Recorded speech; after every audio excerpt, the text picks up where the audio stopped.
হঠাৎ করে কেন হসপিটালে অ্যাডমিট হতে হলো আর আমার কি হয়েছে সব কিছু এই ভিডিওটা দেখতে পেলে জানতে পারবেন। जा रहे हैं हम लोग सर्जरी कराने। देख रहे हो कितने खुश हैं हम लोग। फोन पड़ रहा है अंदर नंबर पढ़ने तो because I am stronger। हाँ, तो हम लोग अभी जा रहे हैं सर्जरी कराने, मतलब मेरा सर्जरी है, क्या सर्जरी? तो थायराइड सर्जरी। खुश तो, देखो सर्जरी कराने जा रहे तो तो मिलते हैं थोड़ी देर बाद। लगता है कि पिकनिक में जा रहे हैं हम लोग।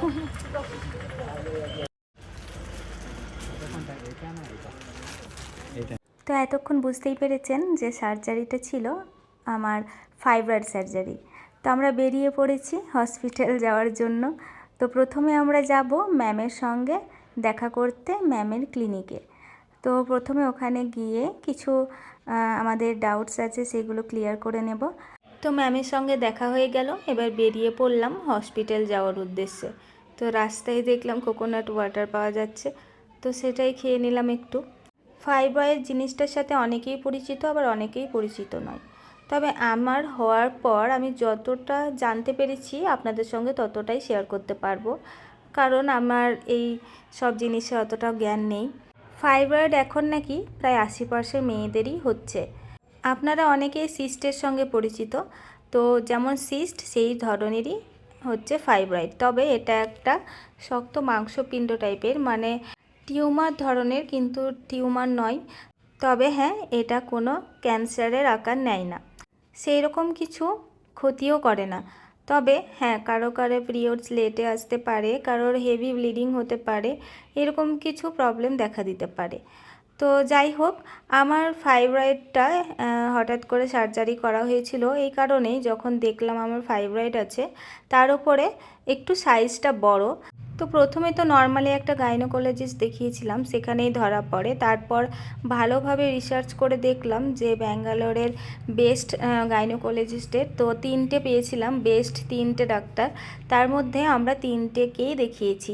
3টে ডক্টরের সঙ্গে পরামর্শ করার পর আমরা শেষমেশ সিদ্ধান্ত নিলাম যে যত তাড়াতাড়ি সম্ভব সার্জারিটা করে নিই, কারণ সার্জারিটা খুব একটা পেনফুল নয়। খুব একটা বলতে গেলে আমি পেনই পাইনি, আমি খুব ভালোভাবে এই সময়টা কাটিয়েছি। আর যেহেতু আমরা এত তাড়াতাড়ি বলতে এই 2-3 মাসের মধ্যেই প্রেগনেন্সি প্ল্যানিং করিনি, তার জন্যই ফাইব্রয়েড সার্জারিটা করে নিচ্ছি, যেহেতু সাইজটা একটু বড় হয়েছে।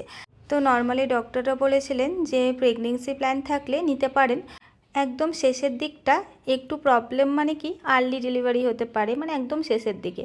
তো আমরা ভাবলাম যেহেতু আমরা এখন 2-3 মাস বা কিছু মাস নেওয়ার কোনো ইচ্ছে নেই বলতে গেলে কোনো প্ল্যান নেই, তখন আমরা একটু আগে সার্জারিটাই করিয়ে নিই, তারপরে পরে তখন দেখা যাবে। তো যাই হোক, ম্যামরা বললেন যে খুব ভালো একটা প্রসেস হচ্ছে ল্যাপ্রোস্কোপিক মায়োমেক্টমি। তো এটাতে বিশেষ করে হোল করে, মানে ছিদ্র করে, ছোট ছোট সাইজের 3টে বা 4টে। আর ফাইব্রয়েডের সাইজটা যদি একটু বড় হয় তাহলে একটু 2 সেমি 3 সেমি মতো কাট করতে পারে। তো এরকম একটা প্রসেস। তো আমার তো খুব ভালো কেটেছে জার্নিটা। तो मैं अभी ड्रेस चेंज करके आ गई, मतलब यहाँ का जो हॉस्पिटल में गाउन देता है वो, और वो मेरा ड्रेस फोल्ड कर रहा है। তো যেহেতু এটা খুব শর্ট প্রসেসে আর খুব ভালো প্রসেসে একটা সমাধান পেয়েছি, তাই আমরা তাড়াতাড়ি করে এটা সার্জারি করে নিলাম। তবে হ্যাঁ, আমরা যেহেতু বাইরে থাকি আর এত তাড়াতাড়ি কারোর আসাটাও সম্ভব নয়। আমার 2 বাড়ির কাছের মানুষদের আমরা তখন জানাইনি, আমরা অ্যাডমিট হওয়ার পরে জানিয়েছিলাম।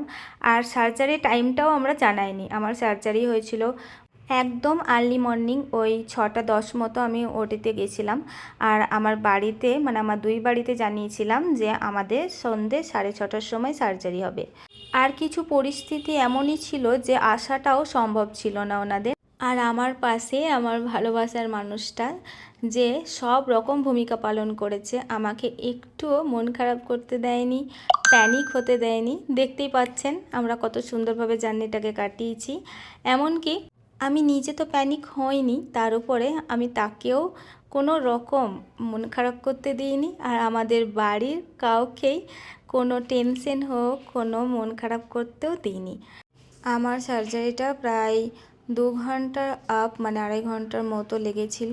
তারপর 2 ঘন্টা অবজারভেশন রুমে রাখার পর যখন আমাকে নিজের বেডে দেওয়া হয়, তারপর বাড়ির মানুষদের ভিডিও কল করে হাসি মুখে কথা বলি। আর এই সমস্ত কিছুই সম্ভব হয়েছে একমাত্র আমার বরের জন্য।